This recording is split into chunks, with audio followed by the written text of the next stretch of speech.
আজকে আমি তোমাদের সঙ্গে থোড়ের একটা রেসিপি শেয়ার করব। খুবই টেস্টি একটা রেসিপি, বানানো অনেক সহজ। একবার ট্রাই করে দেখো, বারবার খেতে ইচ্ছে করবে। তাহলে চলো রেসিপিটা শুরু করি। সবার প্রথমে কলার থোড় বা চুবুইটা ভালো করে ধুয়ে কুচি কুচি করে কেটে নিয়েছি। এবার একটা প্রেসার কুকারে কুচি করে কেটে রাখা থোড়গুলো দিয়ে দিচ্ছি। হাফ চা চামচ নুন দিয়ে দিচ্ছি, আর দিয়ে দিচ্ছি 1 চা চামচ হলুদ গুঁড়ো আর পরিমাণ মতো জল। 4 থেকে 5টা সিটি দিয়ে থোড়গুলো ভালো করে সেদ্ধ করে নিচ্ছি। দেখো কত সুন্দর সেদ্ধ হয়ে গেছে। এবার একটা ঝাঁঝরির সাহায্যে থোড় বা চুবুই থেকে জলটা ছেঁকে নিচ্ছি।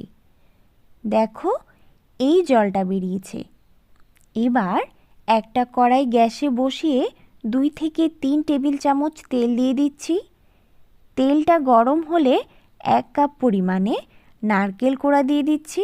নারকেলটা হালকা ভাজা হয়ে গেলে 2 টেবিল চামচ পেঁয়াজ আর রসুন বাটা দিয়ে দিচ্ছি। হালকা নাড়াচাড়া করে 1 চা চামচ লঙ্কা গুঁড়ো, হাফ চা চামচ হলুদ গুঁড়ো, 1 চা চামচ জিরে আর ধনে গুঁড়ো দিয়ে দিচ্ছি।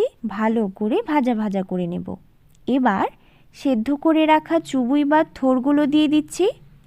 ভালো করে মিশিয়ে নিয়ে কিছুক্ষণ রান্না করে নেব। এবার একটা ম্যাশার দিয়ে হালকা একটু ম্যাশ করে নেব। স্বাদ মতো চিনি দিয়ে দেব। চিনিটা অবশ্যই ব্যবহার করবে, দেখবে খেতে খুবই ভালো লাগবে। ভালো করে মিশিয়ে নিয়ে 3 থেকে 4টা কাঁচা পাকা লঙ্কা দিয়ে দিচ্ছি, আর দিয়ে দিচ্ছি কিছু কিশমিশ। তোমরা ইচ্ছে করলে পেঁয়াজ কুচিও ব্যবহার করতে পারো। এবার হালকা আঁচে 4 থেকে 5 মিনিট খুব ভালো করে থোড়গুলো নেড়েচেড়ে ভেজে এই রকম টান টান শুকিয়ে নিতে হবে। আশা করি দেখে অবশ্যই বুঝতে পারছো।